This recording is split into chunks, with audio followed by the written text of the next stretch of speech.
Un incontro oggi con i cittadini indetto da parte dell'amministrazione comunale, l'assessore Nello Amel sta raccogliendo un po' le critiche e le proposte, lei è stato uno di questi. Sì, io intanto sono grato sicuramente all'assessore Amel che ha avuto il coraggio di metterci la faccia in una situazione che è sicuramente orribile per l'immagine di Agrigento. Viviamo una situazione veramente assurda, una città che ormai è sporca, è diventata sporchissima e non si vede ancora all'orizzonte una possibile soluzione. Ho contestato all'assessore Amel questo discorso unitamente alle tariffe che sono troppo esose. Voglio ricordare che ci sono tariffe nel Vicentino che parlano di 28 euro all'anno diviso in 2 rate, cioè mi viene da impazzire come è possibile una cosa del genere. Ho suggerito all'assessore Amel anche di raccogliere la plastica ad esempio nei supermercati, di conferire direttamente le bottiglie con un incentivo economico per chi va a depositare la plastica, perché così non possiamo andare avanti, non abbiamo più spazzatura, cioè, ci sono zone della città in cui non c'è più nessun turbino che viene a pulire, che lo riscaldamento ormai è diventato una cosa assurda e astronomica, chiedere un netturbino non si sa più a chi chiederlo.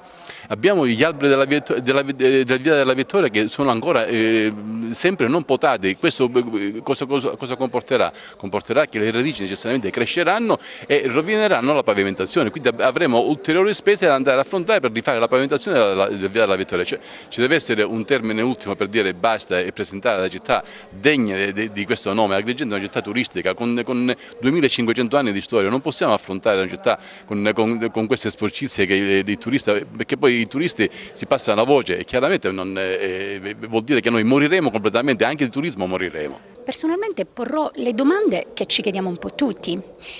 Pensavano Fontana e Firetto prima, l'assessore che ha preceduto l'assessore Amel, che eliminando i cassonetti si potesse fare la differenziata, cosa non è così, perché abbiamo visto non solo i costi sono lievitati, al di là di quello che dice il sindaco e di quello che dice l'assessore, noi paghiamo le tariffe più care d'Italia, ci sono tanti studi, anche Federconsumatori ha presentato un report nel 2016 dimostrando città capoluogo per capoluogo dove Agrigento è uno dei capoluoghi di provincia dove si paga la Tari più alta per avere un servizio qualitativamente pessimo. Da quando ci hanno tolto i cassonetti non si spazza, non si fa più lo scerbamento e non si fa più la disinfestazione, ma i costi sono rimasti gli stessi. È strano però perché facendo la differenziata i costi devono diminuire, quindi questo è un dato veramente incontrovertibile. Un'altra cosa sulla quale interverrò è il fatto di non avere previsto ad esempio nel piano finanziario all'articolo 23 la riduzione per chi lavora fuori.